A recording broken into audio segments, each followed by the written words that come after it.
Tonight we are going to spend some time with a version of the Buddha you may not have met before. Not the golden figure seated in perfect light, immune to difficulty, above the complications of ordinary human life.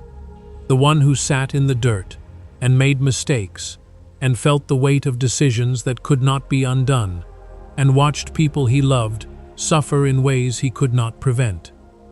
The one who was, before he was anything else, a human being moving through a world that did not arrange itself around his wisdom any more than it arranges itself around yours. Before we begin, I want to ask you something. Leave one word in the comments tonight. Just one word for what you are carrying into this dark, struggling, failing, tired, trying. Whatever is honest, someone will read it and feel less alone. If this channel is finding you something worth returning to, the subscribe button is there. It costs nothing. Now, close your eyes if they are ready. Tonight we are going to follow the Buddha through 6 specific moments in his life, and teaching that the tradition has preserved with unusual honesty. Moments of hesitation, physical pain, political failure, betrayal, and the particular difficulty of caring deeply about something you cannot control. These are not the moments that get painted on temple walls. They are the moments that make the painted figure real. And I want to share them with you tonight, because the image of the Buddha as a being of effortless perfection, while beautiful, may be doing you a quiet harm. If you believe that wisdom means never struggling, then every time you struggle, you will conclude that you have not yet arrived at wisdom. You will keep waiting for the struggle to end before you allow yourself to rest. The Buddha's life suggests something different. The struggle and the wisdom existed at the same time. The difficulty did not mean the understanding was absent. It meant the understanding was being lived. These teachings are contemplative in nature, offered for rest and reflection, not as medical or therapeutic advice. Let your body settle now, wherever it is. Feel the specific weight of this moment. The ceiling somewhere above you. The breath, which has been moving through every difficult day of your life without once asking permission. The teaching is waiting.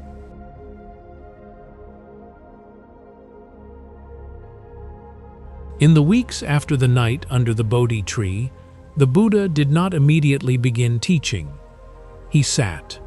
He had been sitting under that particular fig tree in the region near the city of Bodh Gaya in northeastern India, through the night that changed everything.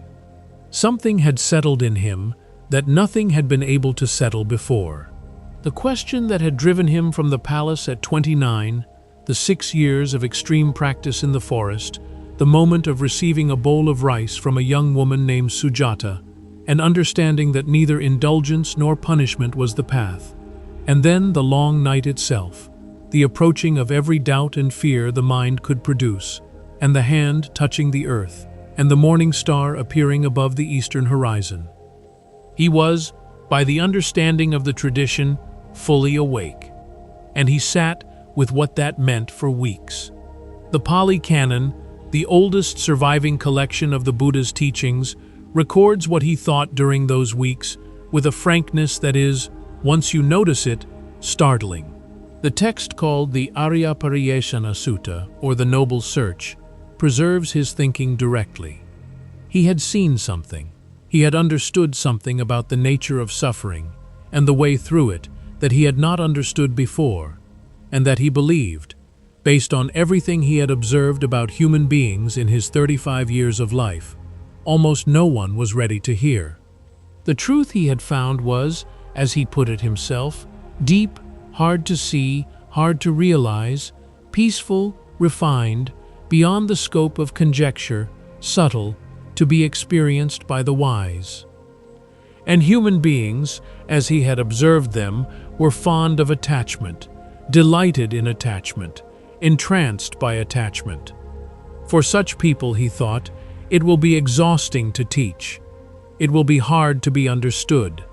The effort may produce nothing. He turned toward silence. He did not make a public announcement of this. He simply sat with the inclination toward silence, the way anyone sits with a decision that feels right and wrong at the same time, turning it over, not rushing toward resolution. What changed his mind was not a divine intervention, though the tradition frames it that way, describing a deity named Brahma Sahampati appearing before him in alarm, begging him to teach, because there were beings with only a little dust in their eyes, beings who would hear the teaching and understand. The psychological truth underneath the mythological framing is this: something in the Buddha shifted when he allowed himself to look more carefully. He had been looking at the masses of humanity and seeing, correctly, how much confusion and attachment and suffering filled them. When he looked again, more slowly, he saw something he had initially overlooked. He saw the ones who were almost ready, not the ones at the bottom, deep in confusion, for whom the teaching was not yet useful, not the ones at the top, who had already understood enough to find their own way. The ones in the middle, the ones who had been struggling with the right questions for years, the ones who needed only the right word at the right moment to understand what they had been approaching without knowing it. He used a beautiful metaphor to describe them. He said they were like lotus flowers in a pond, some still below the surface, some level with the surface, some already reaching above the waterline. The ones reaching above needed only sunlight to open fully. Without it, they would die in the water, so close to blooming. He looked at those flowers. He felt, in the tradition's language, the stirring of compassion that is not a sentiment but a force, the specific quality of a heart that cannot observe suffering it might be able to relieve and turn away. He decided to teach. The first thing to understand about this moment is what it tells us about wisdom itself. The Buddha was not certain. After weeks of the deepest understanding available to a human being, he was genuinely uncertain whether sharing what he knew would be worth the effort. He sat with the possibility that the wisest thing was silence. He changed his mind when he saw something he had not seen before. This is not the behavior of omniscience. It is the behavior of careful attention. It is the behavior of someone genuinely trying to understand what is useful and revising when they find more information. You have your own version of this hesitation. The thing you have understood that you are not sure anyone around you is ready to hear. The truth you carry that does not seem to fit the room you are in. The question that feels too large or too strange to say out loud. The Buddha sat with his for weeks. He did not share it until he looked carefully enough to find the people who were almost ready. This is not an instruction to be perpetually silent. It is an instruction to look more carefully before concluding that the speaking is useless. The lotus flowers are always there, somewhere. In the place where you are now, in the life you are living, there are people almost ready for exactly what you have understood. They are not making themselves obvious. They are still in the water, reaching upward. Let your breath slow now. Let the exhale be complete. The decision to speak or be silent does not have to be made tonight. Tonight, simply notice that even the most awake human being in the tradition's understanding sat with genuine uncertainty about what was worth doing, and the uncertainty did not mean the understanding was incomplete. The understanding and the uncertainty existed at the same time, as they can exist in you, right now, in this dark. And as the Buddha rises from his weeks of sitting under the Bodhi tree and begins walking north toward the deer park and the 5 companions waiting there, we turn now to a much later moment in his life, to the aging body and what it teaches.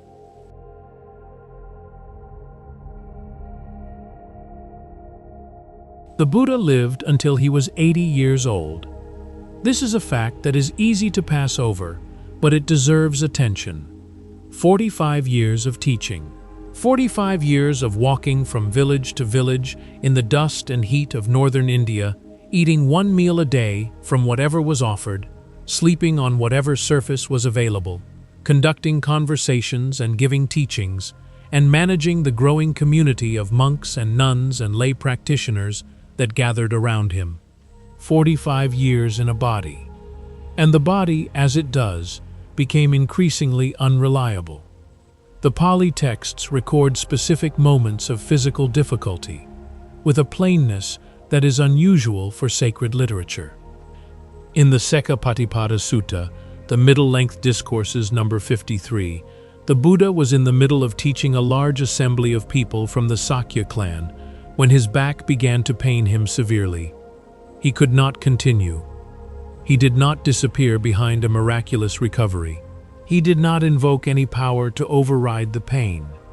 He turned to his attendant Ananda, or in some versions, to Sariputta, and said simply, "Ananda, my back is hurting. I wish to lie down and rest it. Please continue the teaching." He then folded his robe into a cushion, lay down on his right side in the posture called the lion's rest, and went to sleep while his disciple taught in his place. This detail, a teacher too sore to continue, asking a student to cover for him, is so ordinary that it almost disappears into the text. But it is worth holding. The figure who has been described in the tradition as the fully enlightened one, the one who sees reality as it is, the teacher whose understanding no one in his generation or for generations after surpassed, had a bad back. He needed to lie down. Someone else had to take over. In the Mahaparinibbana Sutta, the Great Passing, which records the last months of the Buddha's life, the condition of his body is described with increasing directness. He was 80 years old. He had just eaten a meal offered by a metal worker named Kunda, and something in that meal, the texts suggest it was mushrooms or a preparation of pork, had caused a serious illness. He was suffering from dysentery, which is to say he was very ill in a way that involves considerable physical indignity, and the pain was described as sharp and potentially fatal. He continued walking. He had to rest frequently. He asked Ananda repeatedly to prepare a place for him to sit. He drank water from streams. He described his own condition with the metaphor that gives us one of the most human moments in all of Buddhist literature. He said, "Ananda, I am now old, worn out. I have lived out my years. I am now in my final stage. My body is like an old cart, held together only by the help of straps. An old cart, held together by straps." This is the Buddha's description of himself, in his own words, preserved in one of the oldest texts in the tradition. There is a teaching here that is not explicitly stated in the text, but is enacted by it. The Buddha did not pretend to be other than what he was. He did not perform strength he did not have. He did not arrange his presentation for the benefit of those who needed him to be more than a human body, subject to the same processes as every other human body. He let Ananda see the old cart. He asked for water. He lay down when lying down was what was needed. He described his pain plainly and without apology. This is a teaching about honesty with oneself, about the particular kind of integrity that does not require you to appear to be doing better than you are doing. Most of us have absorbed the message from 100 different sources that we should manage our presentation, that we should project capability even when we do not feel capable, that asking for help, admitting pain, lying down in the middle of what needs to be done is a form of failure. The old cart said otherwise. The old cart said, "This is what is true. I need to rest. Someone else will carry the teaching forward while I rest." That is not a failure. That is the honest relationship between a body and the life it carries. Tonight, if your body is tired, it is tired. If you have been holding yourself upright when lying down is what is needed, the cart is telling you something. Let the straps loosen now, just a little. Let the body say what it actually is tonight.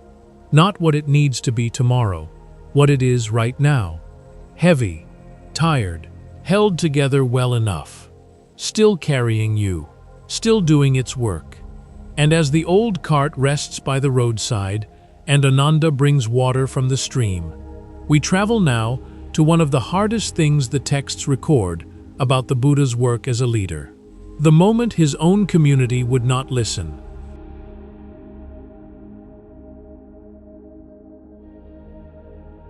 Among all the difficulties recorded in the early Buddhist texts, the one that is perhaps easiest to recognize across the distance of 25 centuries is this.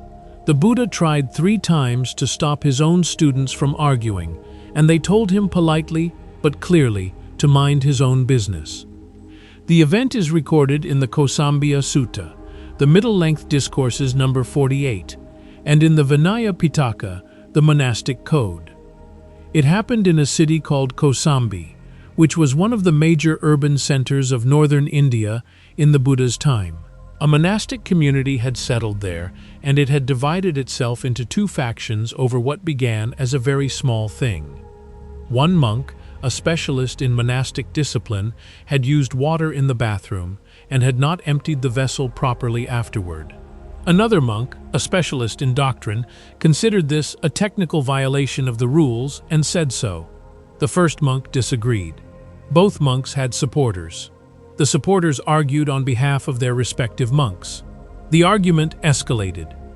By the time the Buddha heard about it and came to Kosambi, the 2 groups of monks had stopped speaking to each other, had separated during communal meals, and had begun, in the text's words, to abuse and revile one another.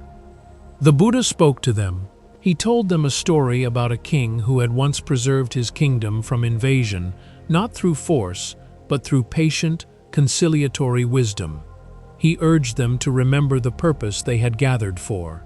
He reminded them that internal conflict destroyed communities more thoroughly than any external enemy. The monks listened respectfully. Then they continued arguing. He came back. He spoke again, more directly. He described the harm they were doing to each other and to the community around them. They listened. They continued arguing. He came a 3rd time. He was, by this point, speaking with considerable directness. He described the division as incompatible with the practice they had committed to. One of the monks turned to him and said, in the most polite possible register of ancient Pali, "Venerable Sir, please step aside and be at ease for now. This dispute is ours. We will settle it." The Buddha stepped aside. He gathered his belongings, walked out of the monastery at Kosambi, and spent the 3-month rainy season retreat alone in the Parilayaka forest, in the company, the texts note with a certain dry humor, of a single elephant and a single monkey. The elephant brought him water and fruit. The monkey brought him honeycomb. Neither of them argued with him about the rules. 3 months later, he returned. By then, the monks of Kosambi had quarreled so thoroughly that the lay community of the city had stopped offering them food. Deprived of alms, they had been forced to confront the practical consequences of their division. By the time the Buddha came back, they were ready to reconcile. The teaching in this story is not obvious. It is not about the value of patience or the virtue of stepping back from conflict, though both of those things are present. It is about the limits of wisdom as an instrument. The Buddha was, by any measure available to the tradition, the wisest person in the room at Kosambi. He saw the harm being done. He had the language to describe it. He made 3 separate attempts to address it. And wisdom, applied 3 times with full clarity and genuine care, was not sufficient. The monks needed to experience the consequences of their division. The lay community needed to withdraw its support. 3 months needed to pass.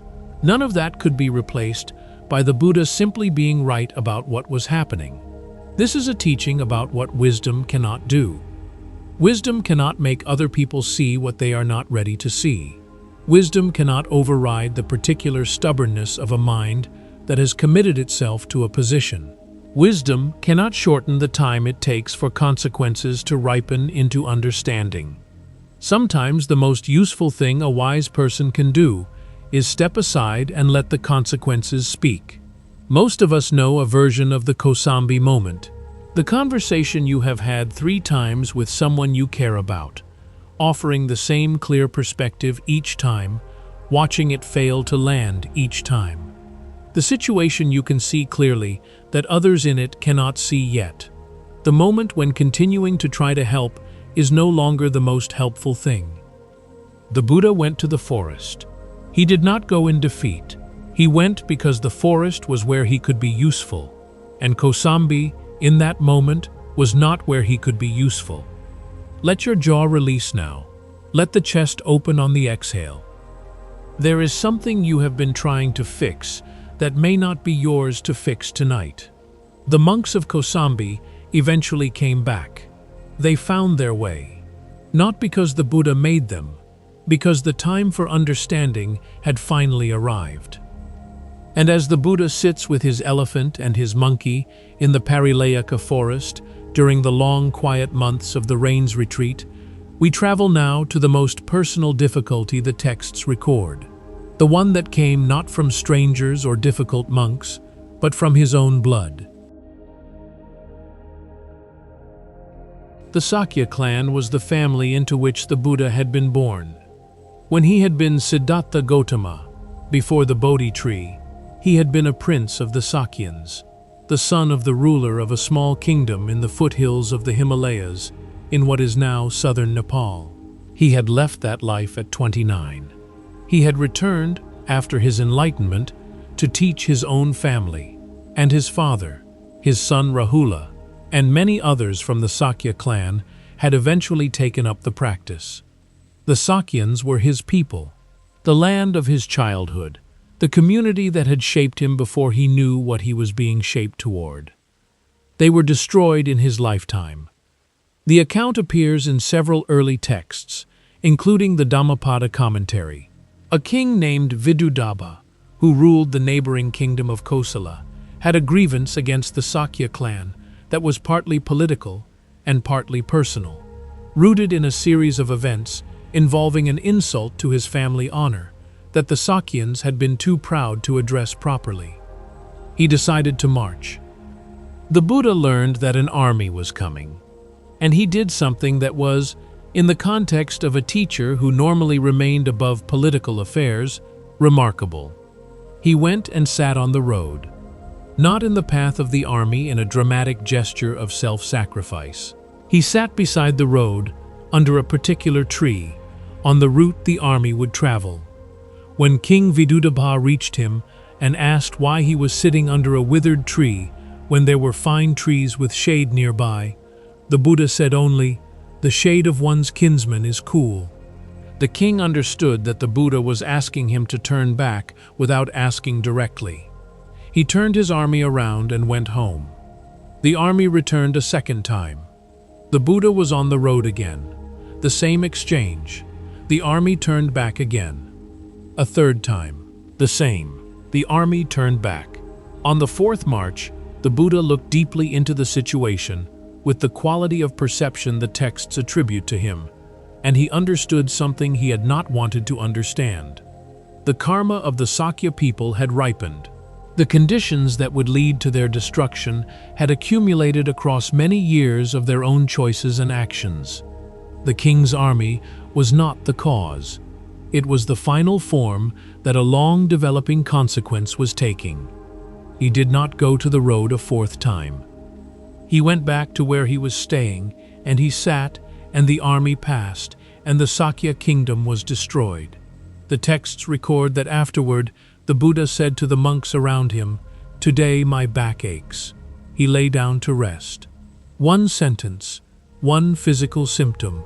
No elaboration on what he was feeling, because the tradition did not require him to elaborate, and perhaps because there was no elaboration that would have been adequate. He had tried 3 times. The fourth time, the understanding arrived that trying again would not help. He stepped back. The thing he had tried to prevent happened anyway. And afterward, his back hurt. This is perhaps the most difficult teaching in this entire evening, because it does not offer resolution. It does not offer the satisfaction of a lesson clearly learned or a situation wisely handled.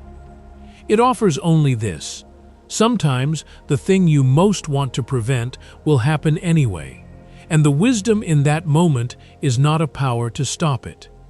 The wisdom is knowing when you have done what can be done, and being able to sit with what cannot be changed. The Buddha's back hurt. Not metaphorically, his back hurt. He lay down. This is what grief and limitation and the specific sadness of watching something you love be destroyed feel like in a body. They feel like physical weight. They feel like needing to lie down. He lay down. He did not perform equanimity he did not have. He did not frame the destruction of his people as an opportunity for teaching about impermanence, at least not that day. He said his back hurt. He rested. Whatever you could not prevent today, or this year, or across the years you have been alive, the backache of it is real. The lying down is not defeat. It is the honest body telling the truth about what it has been carrying. Let the body be heavy now. Let the full weight of it be received by whatever is beneath you. You do not need to hold yourself up for anyone tonight. The road is empty. The afternoon light is going.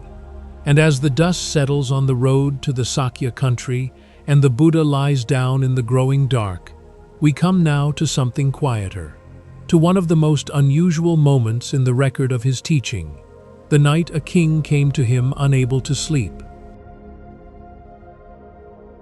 In the city of Rajagaha, the capital of the kingdom of Magadha, there was a king named Ajatasattu who had done something he could not undo. He had arranged for his own father to be imprisoned and slowly starved to death in order to take the throne before his time. His father was Bimbisara, a man of genuine goodness who had been one of the Buddha's earliest and most generous supporters, who had given the first permanent monastery to the monastic community, who had practiced the teachings with real understanding. Ajatasattu had loved his father. He had also wanted the kingdom, and he had wanted the kingdom badly enough to do what he had done. He had the kingdom now. He had had it for some years. He could not sleep, not from nightmares, not dramatically. Simply, in the quiet hours, his father's face would come back to him, not in anger, not in accusation, simply present. The specific patience of a man who had loved his son completely and had not stopped loving him even during the months of slow starvation in a prison cell. The patience was the worst part. Ajatasattu came to the Buddha in the night. He came quietly, in a covered litter, without announcing himself. He came the way people come to things they are not ready to be seen approaching. The Samanyaphala Sutta, the discourse on the fruits of the contemplative life, which is the text that records this encounter, notes something remarkable about when the king arrived. He arrived at the monastery and was struck by the silence. He had expected the noise that any gathering of hundreds of people produces. He found stillness so complete that he turned to his minister and asked, quietly alarmed, "Where are all the people?" The minister gestured toward the meditation hall, where hundreds of monks sat in complete silence in the lamplight. The king stood at the entrance and looked at them. He did not go in immediately. He stood at the edge of that stillness and let it reach him. Then he sat before the Buddha and said simply, "I cannot sleep." The Buddha did not remind him that a man of his practice and wisdom should have anticipated this consequence. He did not offer a teaching on karma, though karma was clearly present. He received the king's words the way the texts describe the Buddha receiving difficult things, completely, without judgment, without making the person feel they had arrived in the wrong place. He said, "You have come here tonight. That is not nothing." They talked for a long time. The king asked questions, and the Buddha answered them, not with the kind of answers that resolve the questions, but with the kind that make it possible to live with them. The kind that locate the question inside a larger understanding without pretending the question no longer exists. At some point during the conversation, the king became aware that something in his chest had loosened slightly. Not resolved, loosened. The way a knot loosens when you stop pulling it from the wrong angle and simply hold it still for a moment. When he left, he bowed. Not the ceremonial bow of a king performing deference, the bow of a person who has received something genuine. The teaching here is not about guilt or its consequences. It is about the difference between coming to a place and staying away from it. Ajatasattu had been avoiding the monastery for years. He had been managing his guilt in the way of someone who believes that staying away from the thing they are ashamed of will eventually cause the shame to diminish. It did not diminish.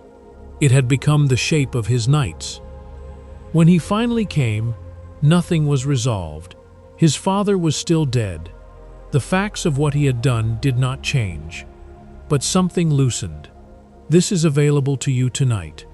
Not the resolution of what is unresolved. Not the erasure of what has been done or not done or left undone.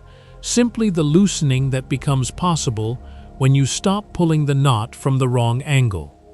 When you stop requiring the difficult thing to be finished before you allow yourself to rest. The king went home and something had changed in how he was carrying what he carried. That is enough for one night. Let the hands open now, wherever they rest. Let whatever you have been gripping loosen just slightly. Not release, just loosen. The knot is still there. You are still here. And as the king's litter makes its way back through the dark streets of Rajagaha and the monastery settles back into its silence, we come now to the final teaching of this evening. The one that is hardest to hold in a single hand. The teaching the Buddha gave about his own uncertainty. In the Kalama Sutta, one of the most famous teachings in the entire Theravada canon, the Buddha said something that no founder of a religion had said before him, and that very few have said since. He said, "Do not believe something simply because I have said it." He was speaking to a group of people in a town called Kesaputta, whose residents had been visited by so many different teachers, each contradicting the others, that they no longer knew what to believe or how to evaluate competing claims. The Buddha's response was, at its core, a teaching about epistemology, about how to know what is true. He gave them a list of things not to accept as sufficient grounds for belief. Do not accept something because it is traditional. Do not accept it because it is in a scripture. Do not accept it because a teacher you respect says so. Do not accept it because it fits neatly with what you already believe. Do not accept it because the person saying it seems wise. And then he said the sentence that stands the tradition on its head. Do not accept it even because the wanderer is your teacher. Instead, he said, when you know for yourself that these things are wholesome, when they are praised by the wise, when they lead to benefit and happiness, then undertake them. Test it, verify it, see for yourself. This is not the instruction of someone who wants followers who will not question him.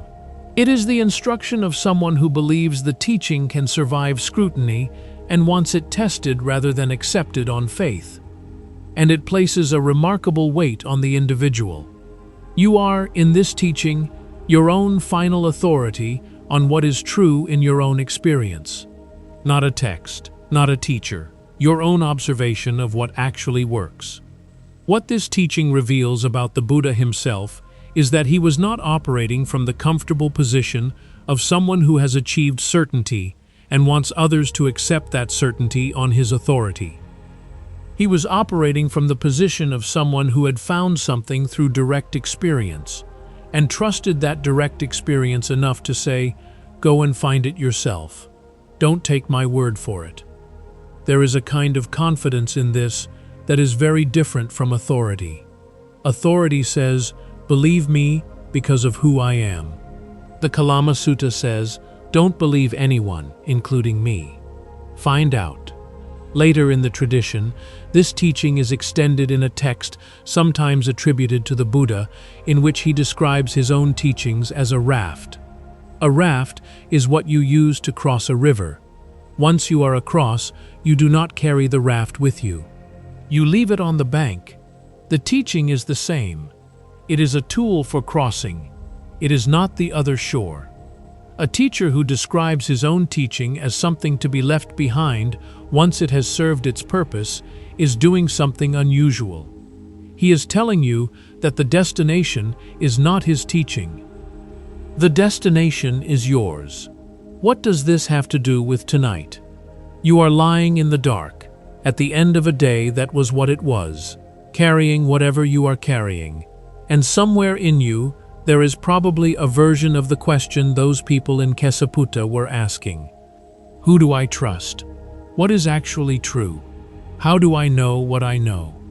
The Buddha's answer, stripped of 2,500 years of institutional interpretation, is this.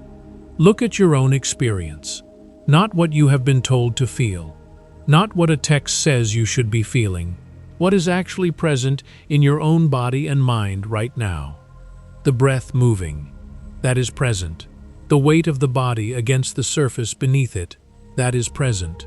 The specific quality of being awake in this particular dark, at this particular hour, that is present. These things do not require his authority or anyone else's to be true. They are simply true, available to anyone willing to look directly at what is here.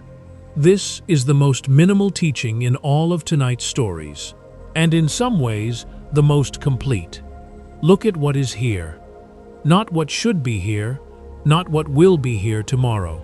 What is here? The breath, the body, the dark. Nothing more is required tonight. We have spent this evening with a different version of the Buddha than the one on the altar. The one who sat for weeks, uncertain whether teaching was worth the effort. The one whose back hurt and who lay down and asked someone else to finish.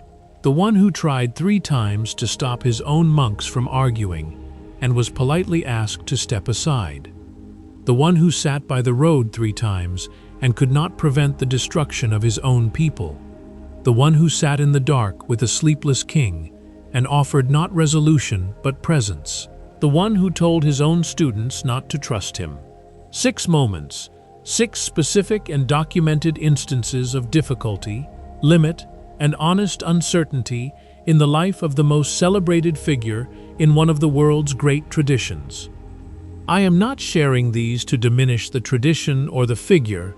I am sharing them because the image of effortless perfection, while beautiful, does something quiet and harmful to most of us who encounter it. It suggests that difficulty is evidence of insufficient development, that if you were wise enough, patient enough, practiced enough, the struggle would stop. The record suggests otherwise. The difficulty was present alongside the wisdom. The back hurt, and the understanding was real. The monks would not listen, and the compassion continued. The people he loved were destroyed, and he lay down and got up the next morning. Whatever difficulty you are carrying tonight is not evidence that the understanding has not arrived.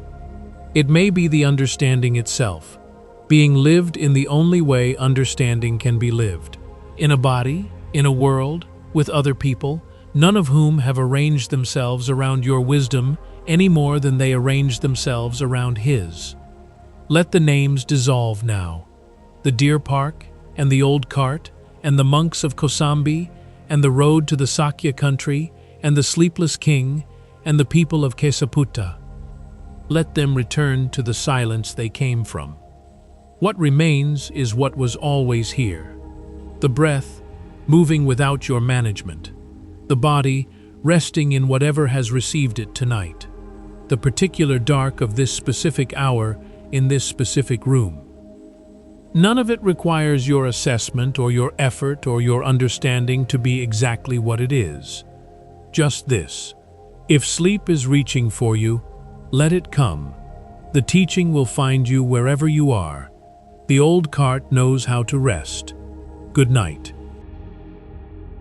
Before you go, I want to say something. I made this video because I believe the most useful version of any teaching is the honest one.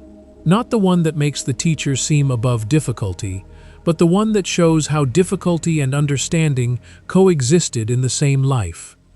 If tonight's version of the Buddha felt more useful than the one on the altar, I am glad. Leave one word in the comments if you feel like it. Something the evening brought up. Something you are sitting with. Someone will read it. And if the quiet Dharma is somewhere you want to return, the subscribe button is there. It costs nothing. It just means the next time you need this kind of company in the dark, it will be waiting. Good night.